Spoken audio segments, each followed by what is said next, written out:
வறட்சியால் பயிர்கள் கருகியதால் ஒரே நாளில் 5 விவசாயிகள் உயிரிழந்த சம்பவம் விவசாயிகள் மத்தியில் சோகத்தை ஏற்படுத்தியுள்ளது.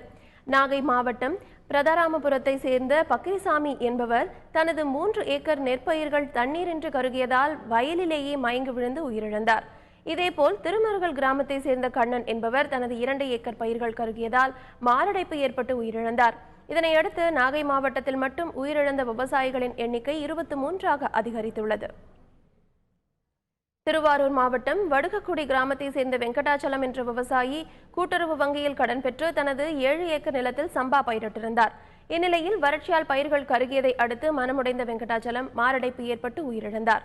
இதனையடுத்து திருவாரூர் மாவட்டத்தில் விவசாயிகள் உயிரிழப்பு எண்ணிக்கை 11ஆக அதிகரித்துள்ளது.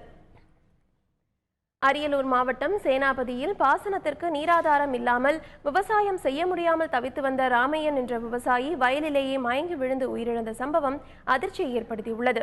பருவமழை பொய்த்து போனதால் மேட்டூர் அணையிலிருந்து போதிய நீர் திறந்துவிடப்படவில்லை. பாசன வசதிக்காக அமைக்கப்பட்ட ஆழ்துளை கிணறும் வறண்டுள்ளதால் அப்பகுதியில் விவசாயம் பாதிக்கப்பட்டுள்ளது. ராமநாதபுரம் மாவட்டம் முதுகுளத்தூர் அருகே கோவிந்தராசு என்ற விவசாயி மரத்தில் தூக்குமாட்டி தற்கொலை செய்து கொண்டுள்ளார். இவர் 2 லட்சம் கடன் வாங்கி தனது நிலத்தில் நெல் பயிரிட்டுள்ளார்.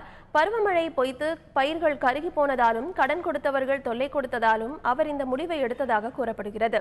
சத்திரக்குடி போலீசார் அவர் உடலை கைப்பற்றி பிரேத பரிசோதனைக்கு அனுப்பி வைத்தனர்.